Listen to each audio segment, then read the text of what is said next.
This presentation describes the ads namespace introduced in bada SDK 2.0.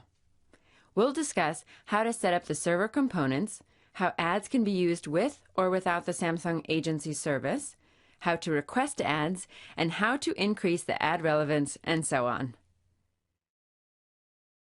Bada Ads is Samsung's mobile advertising service, which enables application developers to have different types of advertisements in their Bada applications.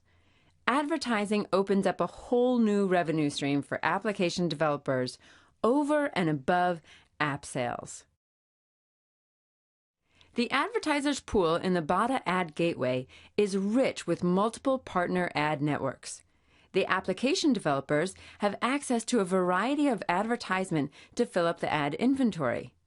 The Bada Ad Gateway is fully integrated with Bada SDK 2.0, which makes it easy and convenient to add advertisements into applications. The report can be reviewed on the Bada Component Setup page on the developer site, where the performance can be checked in one glance. The detailed reports include the fill rate, advertisement fill rate compared to requests from inventory, impressions, the number of ad impressions, requests, the number of ad requests, clicks and earnings, CTR, click-through rate, CPC, cost per click, and eCPM, cost per mil. Developers must follow certain steps to embed advertisements in their applications.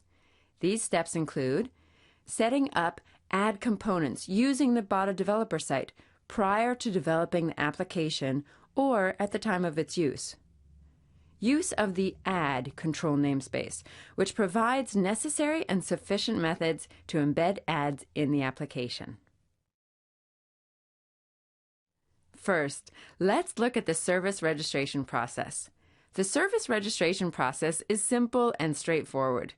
It includes the setting up of the ad network on the developer site and registration with the seller site. Let's look at it in detail. I'll explain the service registration process using a diagram which discusses the process from a higher level. As a first step, you need to set up the ad network and get the inventory ID from the Bada developer site. Using this inventory ID, you'll create and use the ad control in your Bada application. You need to register on the Samsung Apps website and request authentication. Once it's approved, you need to activate your inventory ID on the ad network and register the URL received from the App Store. This will complete the service registration process. The ad networks calculate the revenue and make the settlement with you directly. You can use ad networks with or without the Samsung agency service. The main difference is that with the Samsung agency service, the configuration of the ad networks is done automatically.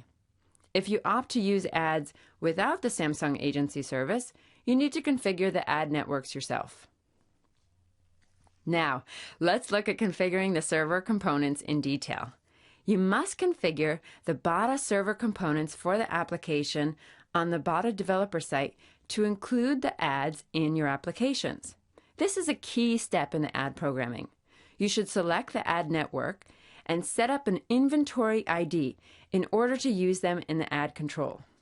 The inventory ID created in this step is needed for the control for communicating with the ad gateway. As mentioned in the previous slide, developers can set up ad networks and configure inventories on the Bada developers site. For that, you need to select the application from the table listing all your applications from My Applications, Component Setup. Use Publisher Management in Setup Components, Advertisement, to set up the ad network and the inventory. Make a note of the inventory ID value. This is needed to create the OSP, ads, controls, ad, control in your application. Note that free applications that use map-related classes from the OSP Locations Services namespace must display banner advertisements from Navtech. The next step is to embed the advertisement in the bada application. First, let's discuss the different ad types. Then, I'll briefly explain the ad namespace and classes and interfaces available in this namespace. There's two types of advertisements available: image banner advertisements and text banner advertisements. The action associated with the advertisement is activated when the user clicks on it. The ad control has three types of actions. Click to browser launches the default web browser, which loads the web page set by the advertiser. Click to call launches the default dialer, which automatically dials the number set by the advertiser. This can be used when the advertiser wants to give an option to the user to place an order in his shop. Click to store launches Samsung Apps, which loads the product information page set by the advertiser. The Ads Controls namespace provides methods to embed an ad as a control within an application using the OSP Ads Controls Ad Control. To use this feature, you need to have the ad_service privilege in your application's manifest file. Ad is the control class which provides advertisement services. An application can embed advertisements by initiating an ad control which can load and render various types of ad content. The applications which implement the iAd Listener interface can receive notifications of an ad request. An ad can be embedded in an application by adding the ad control in almost the same way as any other UI control is added. It also provides methods to set extra information to identify the targeted audience.